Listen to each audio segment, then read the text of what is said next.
Good morning to all of you. So this is the last day. Today I'm going to touch quite a few different topics and try to squeeze in everything I didn't say before. The first thing I want to discuss is something which is really new, and it's I'll call it bifurcations in combustors. But it's something that probably many of you have already seen if you're doing experiments, and that we start to realize now that it's important also for practical applications. So the idea here is the following. All of us, we hope that when we look at a combustor, the flame that we see in this combustor depends only on a limited number of things. Typically it depends on the geometry, and then it depends on the pressure and on the fuel flow rate and temperature and air flow rate and temperature. And we would like to believe that when we do an experiment or a simulation, if we fix these parameters, we'll get only one flame. What I want to show you today is that actually it's not true. You have multiple solutions, even in big systems like this one. And it's a problem that you've seen probably already in laminar flames. But in laminar flames, it always looks like a small academic curiosity. But in a real flame, you will see that it's quite important and that it's leading to trouble. Of course, we know that when we do an experiment, for example, there are all kinds of things that we don't really control. The temperature of the walls, the time of the day where you do it, that means typically the temperature of the outside air, which controls the humidity of the air. If you have a big flow rate, you don't have enough money to make sure that your air is dry, so you can have different levels of H2O included there. But even if all these parameters are extremely well controlled, I want to show you that there are cases where everything else being the same, the flame can have different states. Okay? And that this is actually a major problem. So I'm going to illustrate that by something which is a real example of how you start certain gas turbines. This is something which has been described to us by a gas turbine company. This is the way you start the turbine. So this is time, at t equals 0, you start the turbine, and you start adjusting the parameters. And the way they do it, they go first to a power which is of the order of 30 to 40%, and they wait for maybe 1 or 2 minutes.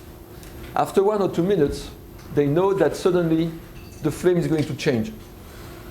And when the flame changes, then they go to full power, and they can have the turbine operate at nominal conditions. If they try to go right away from here to there, the system gets completely unstable and you have to stop the engine. And interestingly, if you go here and nothing happens, keeps going, you stop the turbine, you take the burners out of the system, you put new burners in, which are the same design, okay? Just take them from another box, you restart, and usually it works. Which also shows another problem with combustion is that you can have burners which are designed exactly in the same way, but don't perform in the same way. An example is solid rocket boosters, for example, for the Ariane 5 rocket. You take 10 of them, you try them, 8 of them will be stable and 2 of them will be unstable. All of them are built exactly in the same way, but again, there are things that you don't control and which allow the system either to go on one state or another. So, before going to reacting flows, I want to point out here that the fact that this system are swirled is obviously a problem. We have been talking about swirl yesterday, saying how important it was. I want to show you an example of a classical paper here without combustion, where they do a very simple swirling motion here in the jet.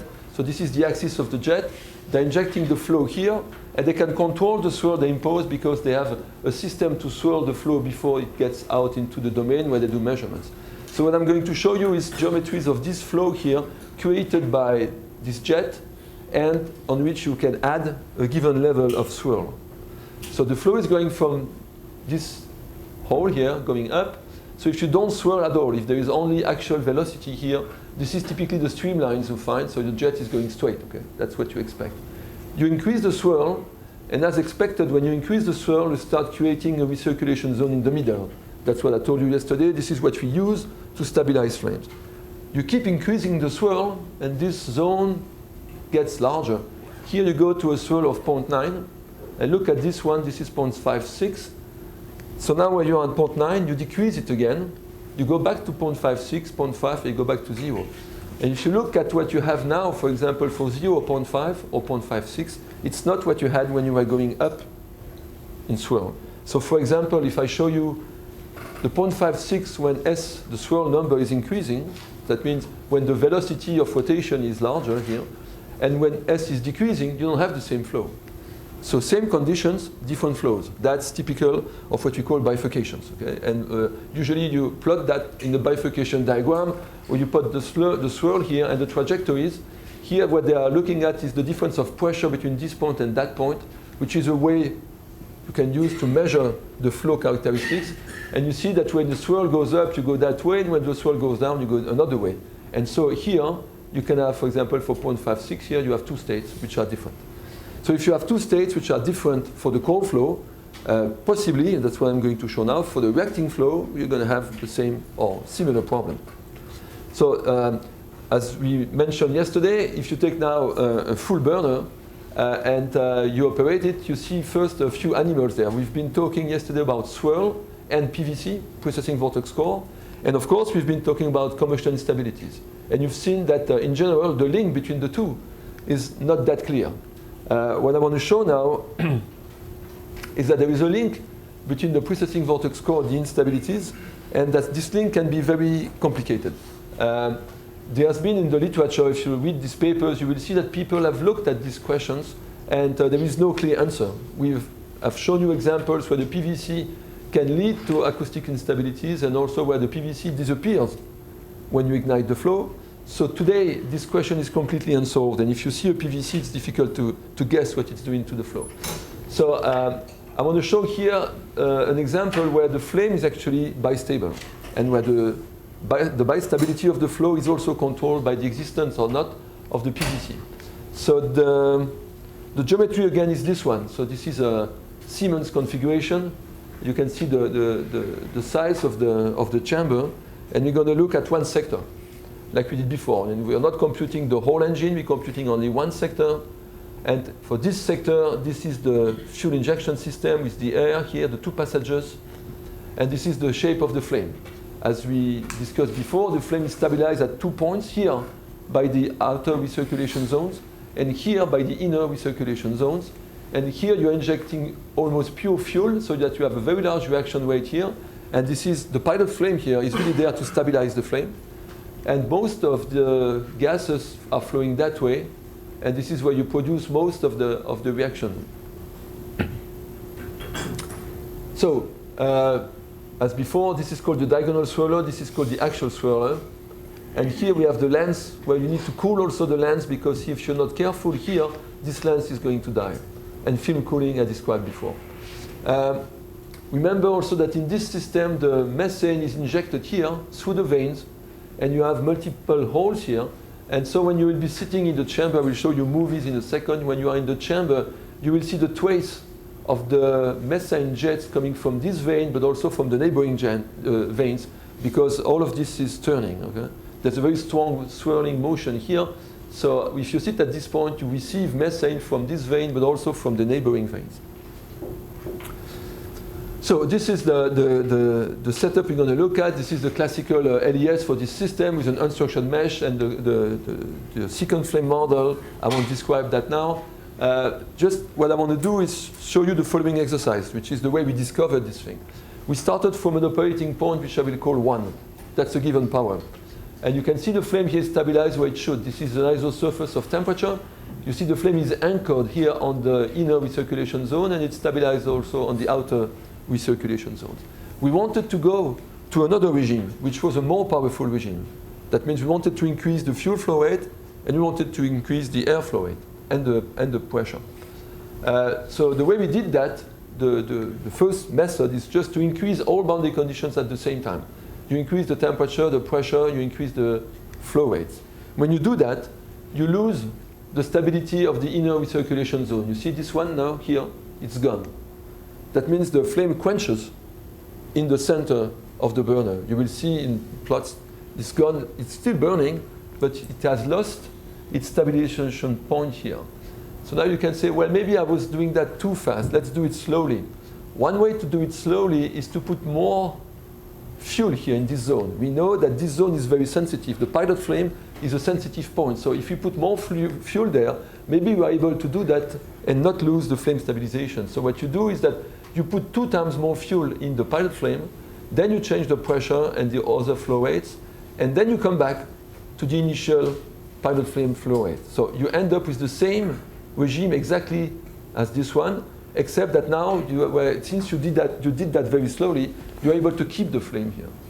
So you see that now we have 1 point of operation, 2 flames.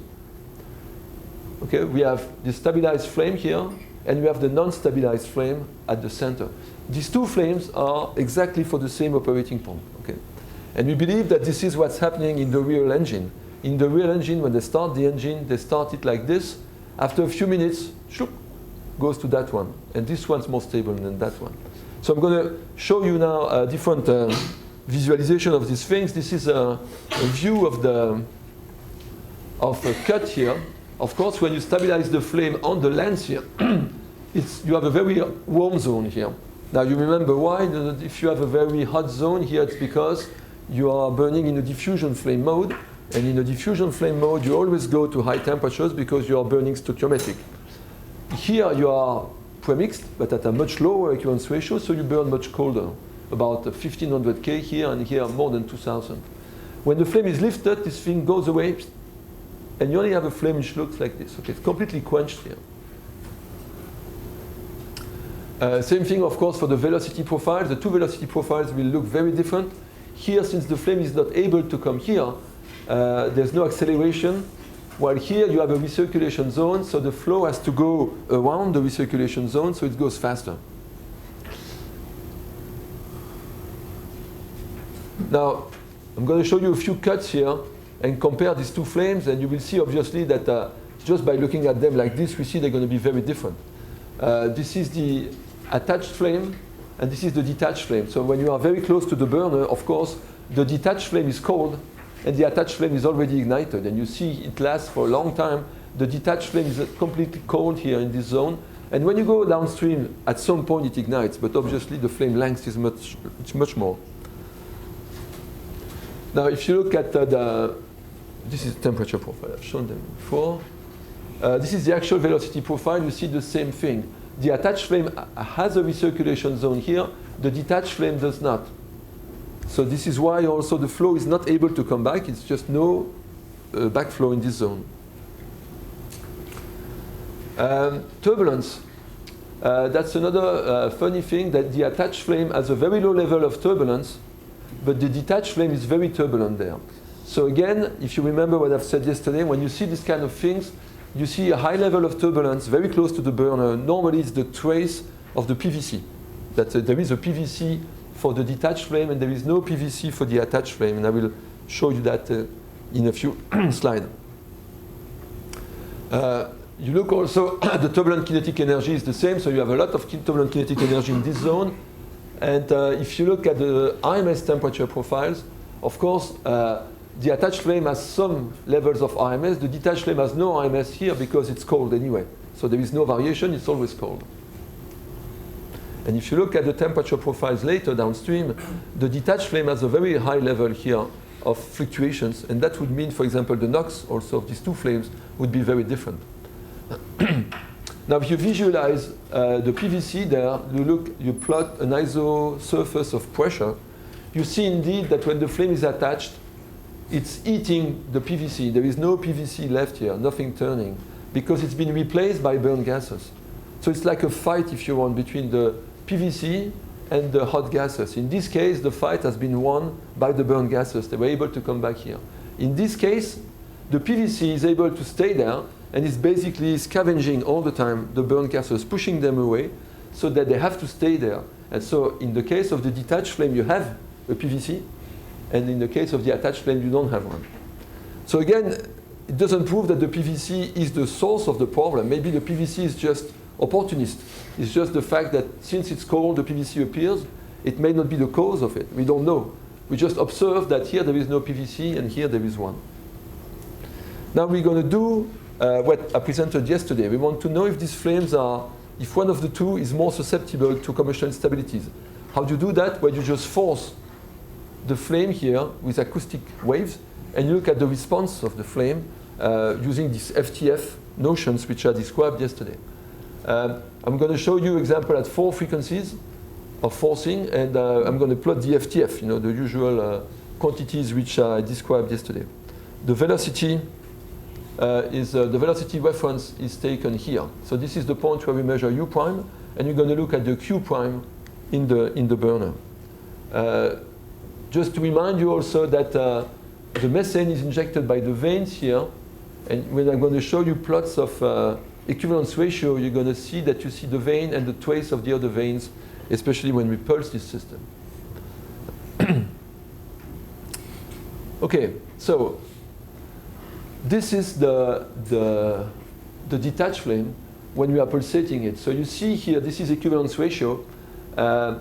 That's the first vane, that's the trace of the second vane, etc. So here, the fuel that you see here is not coming from this vane, it's coming from a vane which is located at a different azimuthal position. You see also that mixing is not finished by the time you reach the flame. I was talking about that yesterday. This flame was supposed to be premixed, but in practice, the fuel does not have enough time to be completely mixed when it arrives at the flame front. Now, you don't really see the pulsation at this level because the pulsation level is small, but it's there. And you see the PVC here. This white zone is an isosurface of pressure, and you can see it turning at the mouth of the burner here. Okay, so now we are comparing here the attached flame and the detached flame when we are pulsating them. Okay, so now if your eyes are, can do FFTs, you can start seeing, the pulsation which is applied to that. You will see it much better in a few slides. So what we do now, we measure the response of these two flames and we compare. So this is the flame transfer function I was mentioning yesterday. This is the delay and this is the amplitude of the flame transfer function. And what this shows you is that the attached flame here has a much smaller response than the detached flame. And so that's what we expect. The detached flame, because it's not anchored, because it's not stabilized at one point, is much more susceptible to react strongly to acoustic fluctuations. So what this proves is that, again, for the same regime, nothing is different here. Well, if the flame is in this state, it will be much more susceptible to lead to combustion instabilities, and that's, of course, not what you want. You would like the flame to be attached. Now, if we forget about this question of flame forcing for FTF, we can also wonder how the flame can go from one state to another now. You're operating this burner, you start it, and probably you are here. How do you go to this point? What can make the flow state change? Well, I'm going to try two things to make the state change. The first thing which makes sense, actually, if you're an engineer, if you look at that flame, and it's not where we would like it to be, it's to add fuel here in the pilot flame, to make it come back, I'm going to give it more fuel. If I give it more fuel, it will, re-stabilize here. That's the first thing I will do. The second thing I will do is to say, well, one way to force flames to move in this system is to force them acoustically. Send them waves, and see if when I start shaking the flames, I can go from one state to another. In the real engine, quite often, this forcing will exist, either because the flame will self-excite, or because you are changing a regime and something has moved, and so these fluctuations of velocity can be the source of a change of state from one to another. So the first thing I do is to change the fuel flow rate. So I defined here a parameter which is PFR, is the pilot fuel flow rate divided by its reference value. So for the reference case, it's 1, and I'm going to increase it or decrease it to see, if I can modify the flame stabilization point. So here, you see actually the equivalence ratio here. When it gets more red, it means you get more and more fuel here. And here you see the temperature. And what you are doing here is we start from the attached flame, and you are increasing the fuel flow rate in this case. And you see that if you increase it too much, you lose the flame. The reason for that is that you have put too much fuel here. It's too rich, and you know that in the same way, if you're too lean, you lose the flame. If you are too rich, you also go out of the flammability zone. So it's exactly what happened here. We have put too much fuel here on this attached flame, so we are able to detach it. which means that you have to be careful with the fuel flow rate that you inject here. If you're not careful, you can go from this state which we like to this state which we don't like.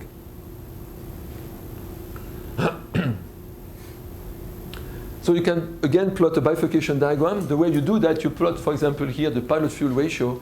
And what we saw is that if we start from a detached flame, we can increase the fuel flow rate or decrease it, and you will never go to the attached flame. It's impossible. So we cannot. The point about that is it's actually kind of physical. If you think of the detached flame, this one here, everything is cold here. It's cold. So even if you inject more fuel, because it's cold, you have cold fuel, you have more cold fuel, but cold fuel doesn't burn. You need a way to bring some temperature back, otherwise this thing will never ignite. And what you can do on the attached flame is to detach it if you put too much fuel. So in the bifurcation diagram, that explains why you have this behavior here, that you can detach the attached flame, but you cannot reattach the detached flame. So if your flame is detached, you can put more fuel if you want, it won't come back. Now, a second idea would be to say, all these things, if you shake them enough, maybe you can change the state of the fluid. See, this is what we did. Exactly like we forced the flame to measure its flame transfer function, now we forced it even more to see if it would change. So we forced it to a level of 45%, and you will see here that at 45%, of course, then you really see the forcing. So this is the case where we start from an attached flame, and then we start forcing. So now the forcing is easy to see, okay? And you see that this attached flame resists extremely well to the forcing. I was talking yesterday to one of you actually discussing the combination between stabilization and forcing. That's a good example where the flame is very well stabilized here, so you can shake it as much as you want. It won't go away, okay? Stay there. On the other hand, if you take the detached flame and you start shaking it, then you give to the flow the possibility of bringing some burn gases back to the stabilization zone, because when you pulsate it, the velocity at some point gets negative. If it gets negative, you can bring burn gases here, and once they are there, according to what I've shown you before, that becomes a stable case again.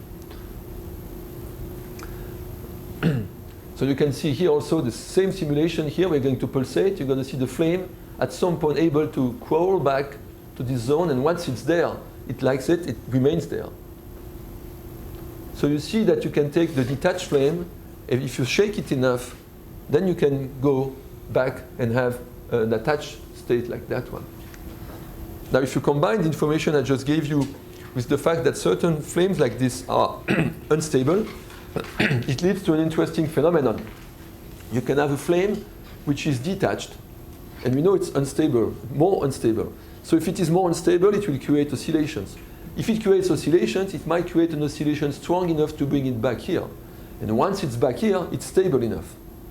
And the cycle can keep going like this. And this is why, you remember I've shown you a movie yesterday where the flame was stable, unstable, stable, unstable, with a period of maybe 1 or 2 seconds. That's the kind of phenomenon which could explain that. In other words, when the flame is unstable, it might change its state so much that it goes to another state. And that makes your life miserable, okay? Because if you're working in industry and you have an engine doing that, always oscillating between states, it's a problem. So the bifurcation diagram here would look like this. The attached flame, you can shake it as much as you want, even to very large amplitude of forcing, and it will never detach. The detached flame, if you force it, after 15% of forcing, you come back to the attached state, okay? And so if you combine that with unsteady regimes where you increase the power or decrease the power of the gas turbine, you end up having problems. You know also that one of the new things which we see with gas turbines is that in the old days you would use gas turbines to produce power. You would start it when it's 100%. Today you use gas turbine in many places to complement wind or sun power. It means that on a time scale of a few minutes, you might have to go from 100% of power to 50% because there's a lot of sun and we don't need the gas turbine. And then suddenly the wind stops or the sun stops, you have to go back to a high power. That means the gas turbines have to be able to be operated on a wide range of operating conditions. And if you do that, you might jump from one state to another. You decrease the power, you go here, and then the flame goes unstable, comes back here. So in terms of understanding what your system is doing, it's really, really, really complicated. Okay, so just that you know, we probably see that also in the lab, but in the lab, so especially those of you who do that, you know that when you have a phenomenon like this, you always move away from it. You try to find a regime where the flame is actually not oscillating between states. People like doing PhDs which study commercial instabilities, for example, they go right away on a regime which is so unstable that it stays on a fixed point. It's actually maybe not the most interesting thing to do. I think it's interesting to go back to these regimes which are oscillating, because there's a lot of good physics there that we see also in real engine. Okay, I'm going to stop on that one. Can you just simply decrease the total airflow rate so the detached flame can slowly kind of flash back? We haven't tried. Yeah, of course, it would be a solution. Yeah, it would be a solution, but you don't like to do that because you are working on a fixed operating point. That would mean decrease the power of the turbine for, sufficiently long time. But we know that could work, actually. Many systems, when you ignite them, you don't ignite them at full power. Huh? You ignite them with a low airflow rate, and then you come back to full power. But again, now there's a very long list of possibilities. In practice, people would like to do that without having to change the airflow rate, because the airflow rate also is the rotation speed of the compressor and takes time to change. While the fuel flow rate, you can just push a button and right away you have the answer. But you're right, certainly the airflow rate would change everything again. Another question? Okay, I want to talk about something actually which was not in your slides now, but since certain people talked to me about that, I think it's interesting to mention. And it's also a very important issue today for piston engine. It's the problem of cycle-to-cycle variations in engines, which is actually very close of the problem of commercial instabilities in gas turbines. So engine combustion, you know today that I've been talking a lot about aircraft and helicopters, but this is not the main problem. The main problem for combustion in the transportation field is car engines. The aircraft is only 6 or 7%. Cars are much more, especially big cars, like the US cars. Here the research is also, of course, very intense. It's interesting, for example, to realize that there is a set of regulations on car engines which do not exist for helicopters. If you construct an helicopter engine, there is no regulation today. You can do CO2 you want, even the CO, the NOx, no one cares, because there are so few helicopters. But if you do a car engine, then you really have to be very careful on the performances. This is why the combustion in those engines is so sophisticated. So of course, it is completely unsteady. We use a lot of simulation, and I will show you here that instabilities also occur quite often, and that LES is actually, again here, the only serious way to try to look at that.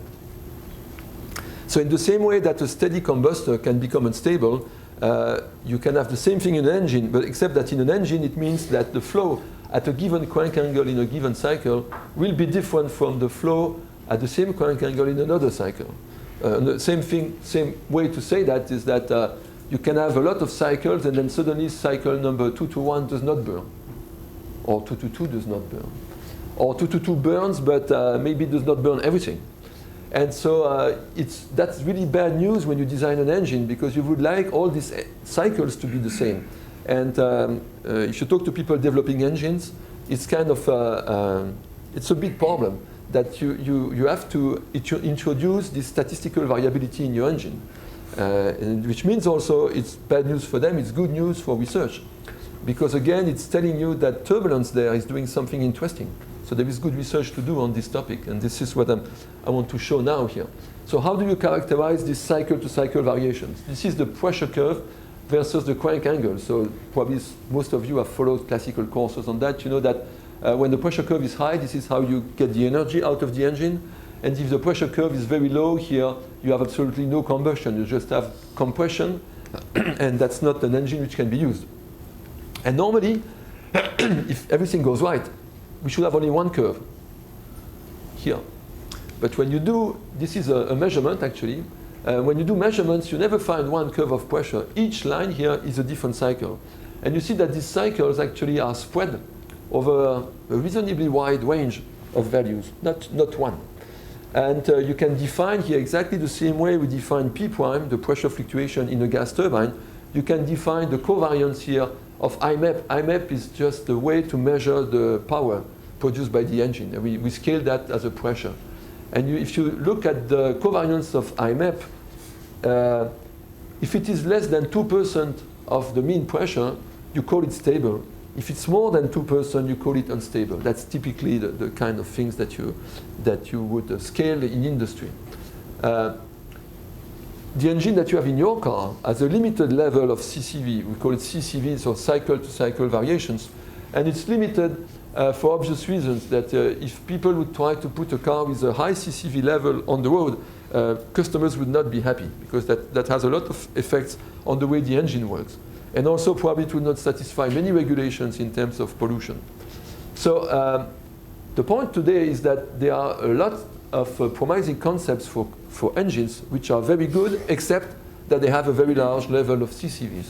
And research today is really going that way. You see a lot of people bringing new developments for the engine, and when they try it, it's unstable. It has a very high level of cycle-to-cycle variations. And that's very good for us, because it means try to understand that it's much more than just trying to run the engine and see how to make it work. So the consequences of the CCV is that what they call drivability is basically that if you would drive this car, you would feel it completely unpleasant, noisy and difficult to handle. The fuel consumption usually increases, because if you have cycles which burn less, the following cycle you need to put more fuel into this system, so of course that's not a good idea. And of course the fuel that you did not burn goes into the exhaust. I mean, all this is a waste. And of course, even in certain cases, which I will not describe here, you can even have damages on the engine. I've shown a picture the first day, I guess. The engine can work in such a strange way that you can have what we call knocking or rumble, which are cases where the flame does not start at the spark. It starts at another place, and it can even go to detonation, in which case the engine dies in a few cycles. So you need to control these CCVs, and to do that you need to understand them.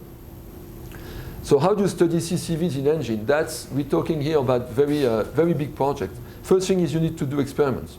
Don't rely only on simulation. And the experiments are big animals. We talk about transparent engines here, which are fully equipped so that you can see inside the engine.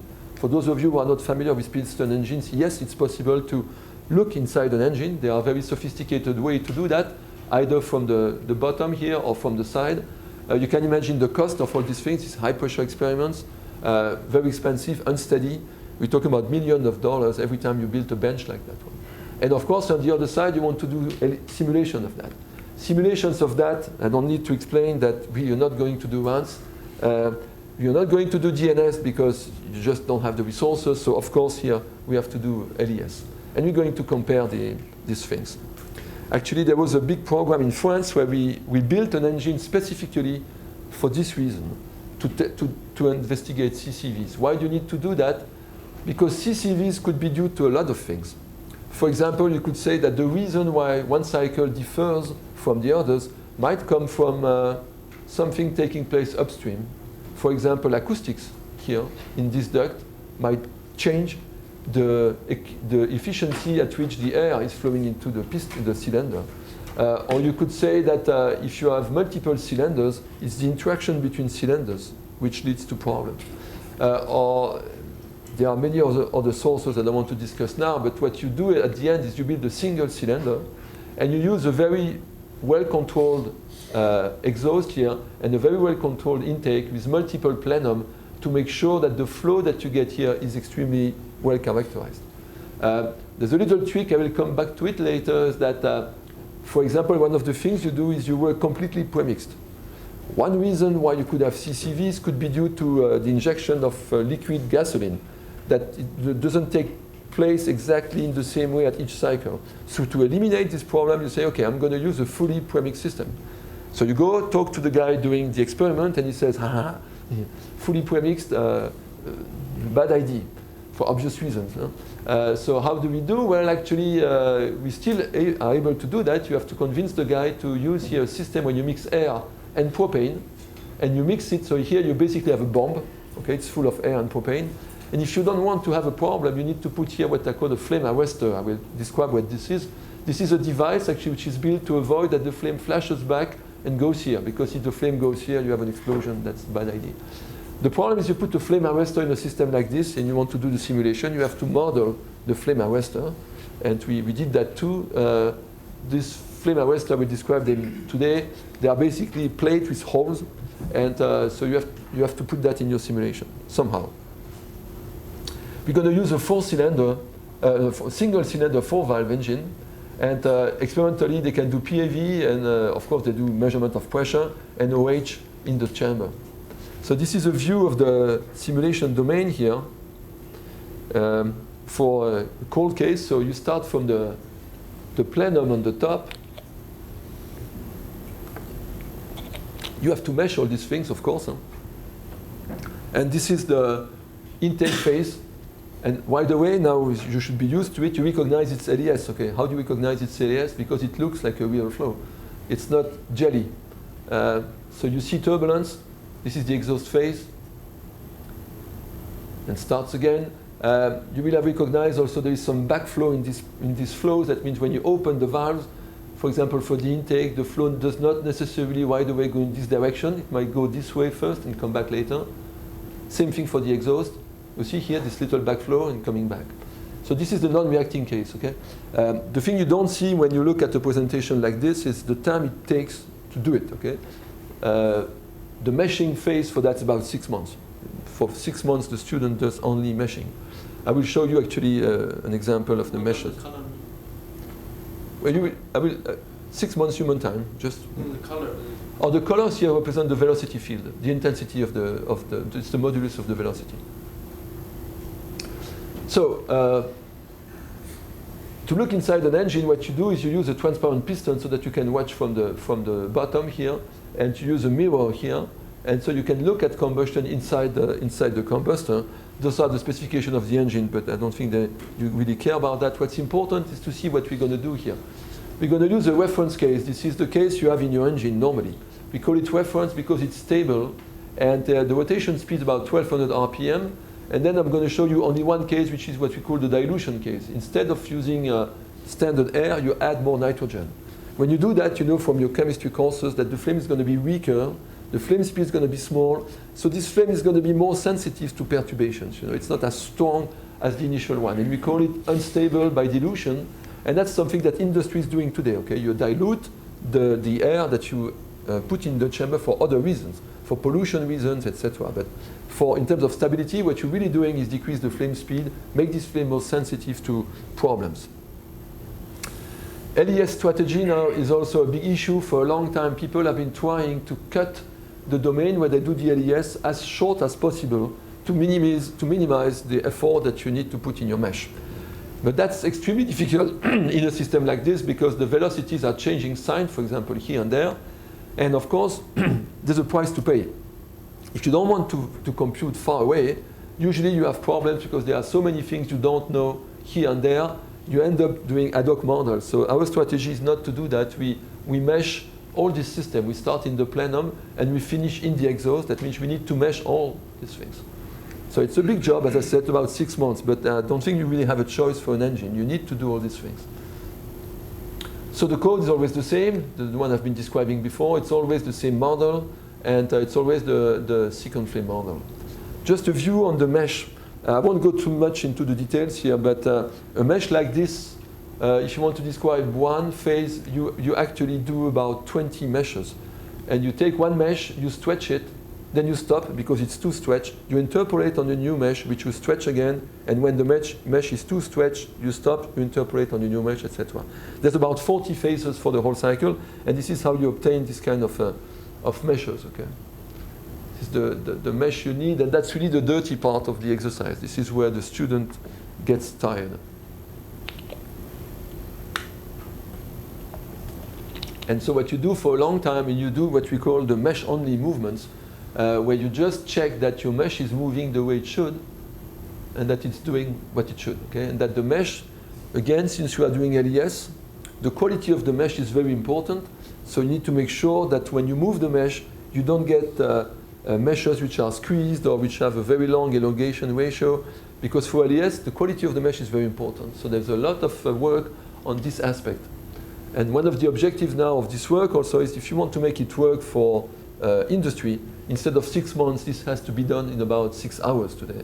So there's a little problem again now of computer science is how do you take something which takes 6 months and make it in 6 hours? We're working on it, and that's a big effort. Again, it's not combustion, but if you want to do piston engines, you have to go there, just no way out. Now the strategy to model the combustion is a bit different from what we've seen before, because here the ignition model becomes critical. Why? Well, when you ignite a gas turbine, you don't care at which time you ignite it. You always end up igniting it. When you ignite a piston engine, if you're too late, it's too late. Okay, the timing compared to the position of the piston is essential. So the spark timing and the precision of the ignition model are very important. Here we use a model which is the following. You basically have to care about the spark. The spark is a very bad animal for you, okay? Because we know that when you have a spark, a lot of the energy that you release here is going back into the spark itself. And we don't know how much it is. It's between 70 to 90% of the energy released by the spark disappears. It's not going into the flow. And then when it goes into the flow, you have a few nanoseconds where you go into a plasma phase, you go to temperature which are just crazy, and you cannot model that. So what most people do is to replace all this spark by just an energy deposition. You assume that you have an energy deposition on a small sphere over a limited amount of time, and you just ensure that this energy here matches the energy of the spark, diminished by whatever losses you want to put there. But there's a lot of uncertainty on the modeling of the spark. It's actually a big issue for the engine community. So it's a pragmatic approach. It's what everyone does. We don't account for plasma, obviously, and we do the same ignition at each cycle. That means we assume that ignition is not the problem. And you will see that you don't need ignition to have cycle-to-cycle variations. It's enough to look at turbulence to have problems. And of course, we do not take into account here the effect of the electrical circuit of the spark. Because all of this, you would have to compute the electrical circuit outside. And we do it now, but not in this work here. Chemistry. We use reduced schemes. Those I described 2 days ago. The difference here in an engine is that everything is changing. For the same flow, you have to account for variable pressure, variable temperature, dilution, and a wide range of equivalence ratio. So here we still use this usual two-step schemes. All the reaction rates that are all estimated with these Arrhenius rates. The trick is that because pressure is changing so much, you have difficulties to match everything over the whole range. So let me show you what it gives. This is very different from gas turbines. In a gas turbine, as I said, you only have one pressure, one temperature. It's easier. Here, to construct a reduced scheme, it gets more difficult. So typically, this is what you obtain. This is the fresh gas temperature, which is actually directly linked to the fresh gas pressure, because in an engine, you're doing an isentropic compression of the charge. So basically, between the pressure and the temperature, there's a direct link because of isentropic relations. And here is the flame speed, for example, that you obtain in this engine is going up. You see it's high, the order of 2 meters per second. And this is what the reduced scheme is doing, this line here, after tuning. Now the point is that no one really knows what it should do. I come back to the discussion we had yesterday, is that you don't have a reduced scheme, you don't have a full scheme of which you can say this is the truth. And for example, here you have different correlations coming from experiment. Here you have a full scheme, and you see even they don't agree. So our position was to say, well, we are somewhere in the middle of this thing is sufficient compared to, again, to the other uncertainties. It's reasonable. Here we use the second flame model. Okay, I'm not going to describe it again. You've seen it. So this is typically a case now where you have the same engine without combustion again, except you're going to see the signals everywhere. So this is the pressure in the cylinder. This is the velocity in the duct at point 2. And this is the plenum here, the inlet of the plenum where we're feeding the premixed gases before they go into the chamber. So you need to do that before you do, of course, the reacting case. You need to make sure that you capture all the signals in this system, including the acoustics in the plenum. For example, there are acoustic waves here bouncing from this point to that one, and same thing in this side. When the valves are closed, this is actually just like an organ pipe, if you want. So the waves are bouncing in both directions, so you need to be able to capture that. You actually use the acoustics in a duct, in an engine, to improve the volumetric efficiency. You use the existence of acoustics to feed more air into the cylinder. On a race engine, for example, it's extremely important that this length here is tuned for each regime, which explains, if you look at a Formula 1 engine, that this length is actually variable. You can make it shorter or longer, depending on the rotation speed of the engine. Okay, so this is now a case with combustion. What I want you to look at on a case like this, the same problem we had with combustion instabilities. You had the simulation. You don't really know what to do with it because too many things happening there. There will be a case on the right side, which is what we call the reference case, the stable case, low CCV. So there's not a lot of variations here. The cycles will look the same. And on the left side, there will be much more CCVs.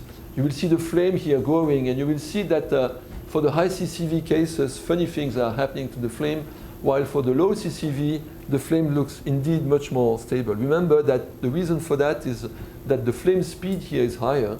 Here the flame speed is lower. If the flame speed is lower, the turbulence is able to take the flame and shred it into pieces. And that's, we believe, one of the important effects here. Okay, so we slow down the movie when we go to the combustion phase. So it's now. You see here the flame split in two. This one never splits. This is one cycle.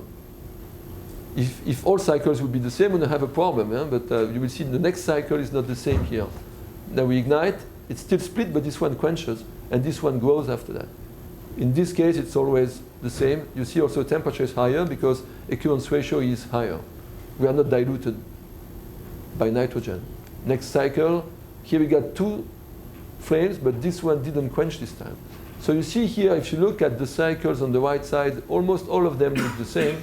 If you look at the cycles on the left side, we see that there are differences from one cycle to another.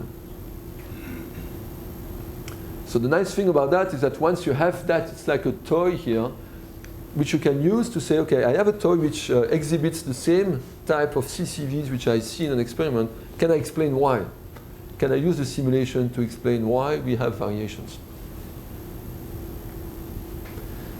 So we looked, for example, at the acoustics in the intake duct to say, okay, maybe the reason why some things are different inside the engine may be due to the fact that the acoustics here are different. You see, for example, that the speed of rotation here is given, and the time for an acoustic wave to go from this point to that one and come back is also fixed by the acoustics. They don't have to match. So it's easy to imagine that maybe the reason why the cycles are different is because they are submitted to different acoustic excitations. So we looked at the acoustics and we didn't see any problem with the acoustics. Actually, the acoustics is very repeatable. If you look at the comparison between the LES and the experiment, it's amazingly good. We capture all the levels, even the variations, but they are almost always the same. From one cycle to another, it doesn't seem to make a big difference here. So in other words, if you think about the fuel and the air that you're injecting in the chamber, it's really the same at each cycle. So it's not the source of the problem. We looked also at the acoustic in the exhaust duct, and the same conclusion. Here, we don't see variation from cycle to cycles, and we capture really well the experimental data. So again, it seems that outside of the engine, the pressure is not changing a lot. Okay, so where am I? Okay, now what we saw right away is that even so outside of the cylinder, the pressures don't change much. Inside the cylinder, they do change a lot. That's a measurement of the pressure signals versus crank angle, and here you can see a very strong variation. Now, there's a problem here, of course, is how do you compare now an LES with an experiment? You cannot compare individual cycles in the experiments and individual cycle in the LES because there's no reason for them to be the same. The only thing you can compare is the distribution, the statistical distribution, the average cycle, and maybe the IMS values. But apart from that, it's impossible to compare. So what you do is, for example, you plot here the cycle for the reference case in the experiment, and the cycles for the diluted case in the experiment, and here you put the LES. And you see indeed that the shapes are really similar. That means we see that with LES we really predict too that there will be much more cycle-to-cycle variations when we get a diluted case. And this one we actually get a linear flame, it's the same conclusion, we're able to capture that.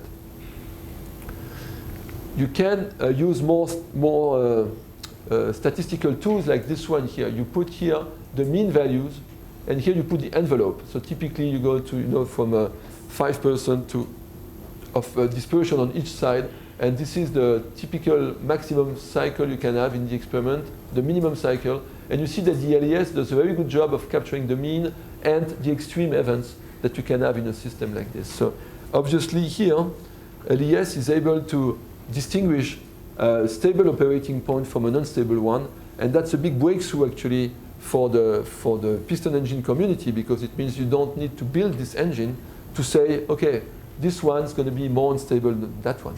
And that's actually what all these companies are trying to do at the moment. Now you can do a lot of things also from there. One of the things is that probably all of you who are doing experiments on LES will find out is that once the experiment is built, you can operate it as much as you want. You can do 1,000 cycles if you want. But once the LES is built, every cycle that you need to do in addition costs you a lot of money. So there will always be a big difference when you talk. If you're an experimentalist, you will come out with thousands of cycles, and the guy doing LES will tell you, I can do 10, 20, 50, maybe 100 cycles. Of course, it keeps increasing every year, but it's still very different from what you can have here. So there's an interesting question, which is, how do you compare something where you have 10 cycles or 100 cycles with something where you have 1,000 cycles? Well, this is a view, for example, of the maximum pressure in the cylinder for each cycle. So each thing here is the following cycle in the LES, and each one here is taken from the experiment. I didn't plot all the experimental cycles because it would have made LES look really bad, because we have thousands of cycles. An interesting thing you can do is to say, okay, obviously, if I want to compute a mean and a variance, I cannot use 2 cycles. It's not enough. But maybe 3 or maybe 4. How many do I need actually to get a meaningful average? So what you do, you take either this signal, experimental, or the LES, and you do the averages, and you plot the average as a function of cycle numbers. And this is what you get. You see that this is the average pressure. As soon as you average over more than 10 cycles, you get a very good mean pressure. So 10 cycles is probably enough to look at the mean pressure. But you're not interested only in the mean, you're interested in the variance. So if you're interested in the variance, you can do the same thing. If you plot the variance, you see that after 20 cycles, probably you have a good estimate of the variance. That means if you're running your LES, it's not worth running it for 200 cycles. Probably after 20, you know that this engine is going to be unstable, and that will save you a lot of time. Now, there's also a practical implication there,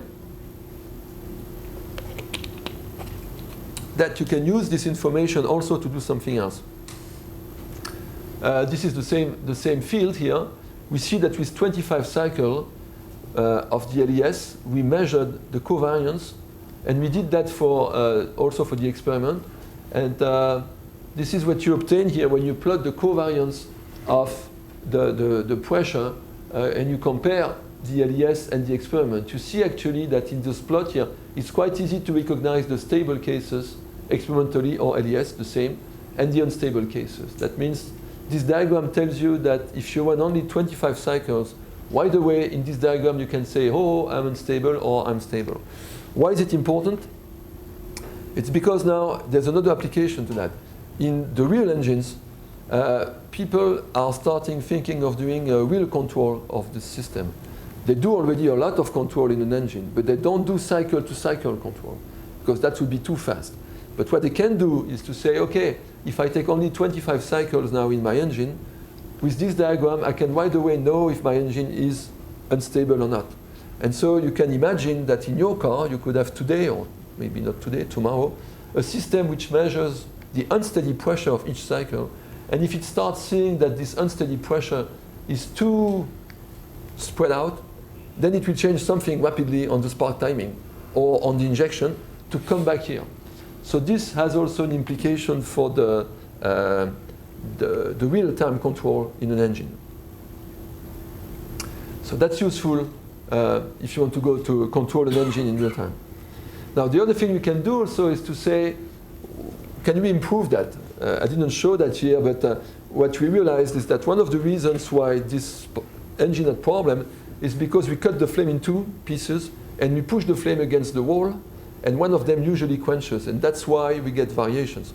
So a solution to that is to say, well, if it's a problem of distance to the wall, why don't we just move a little bit the spark here? If we do that, the flame will have more time to grow before it's thrown out on the wall, and maybe that's enough to keep this flame burning. So this is what you call the reference point and the lower ignition point. And there's only 1 millimeter difference, okay? It's not much. So you have here an animation of these two. You see here, this is the flame has been, the ignition has been displaced a little bit. Okay, does this thing work or not? Yeah. So you see here, when you do that, for this case, which is the reference case, this small kernel that we had here has quenched. I'm going to play that again.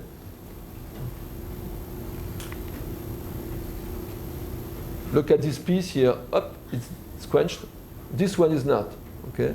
So just by giving the flame a little bit of time to be able to grow before you push it on the wall has been sufficient to recover what we wanted, which is to have a flame which is not quenched. It's still split in two, but this part is big enough to keep going. I will show, actually, we talk about flame wall interaction and ignition today, and you will see that this makes a lot of sense. If you can wait before you hit the wall, you're in a better shape. If you're a young flame and someone pushes you on the wall, you're going to die fast. That means also that if you look at the pressure curve, this young flame quenches, and that leads to a lower pressure. Of course, you burn afterwards, but that's too late. Okay, the pressure is going down, so you have lost the power. The right moment to get energy is when you are at the maximum pressure. While with the displaced spark, you are here, and then you get a much better result. So you see, you can even use this type of simulation to give indications to people in industry, telling them, okay, you move your spark here, it's going to be better. Okay, I'm going to stop here for this first part, and then we continue with ignition and quenching afterwards. Any question? Yeah? Can you talk about the moving mesh and what affects, I guess, as long as everything burns while you're close to top dead center, that's all right. But if you start to add mesh and get extra flame surface, potentially, are you accounting for that, or the potential for that? Yes, well, you account, for example, the second flame model always looks at the local mesh size to determine how much thickening you need. So every time we go from one mesh to another, the second flame model adjusts to that. And when we ignite, I didn't show that here, when we ignite the flame, for example, we have a very, very fine mesh near the spark. And once the flame has gone away, we don't need it, so we put less points at that location than we put at other location. In other words, we can almost follow the flame front in that way. So yes, this thing adjusts, the mesh adjusts to the flame movement. In that case, it does. But it would be fair to say that the PhD student adjusts the mesh to the movement, because you have to do it by hand. Okay. So it's a pain. Your simulation, I noticed the fluid's gas phase, and it's quite well premixed before they enter the yeah.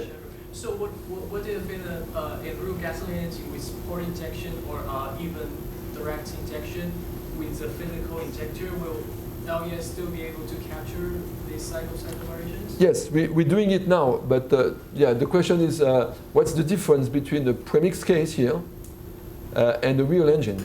The reason why we did it premixed, and that's also the reason why we did the experiment premixed, is to make sure that we cannot blame other sources, like the one you mentioned.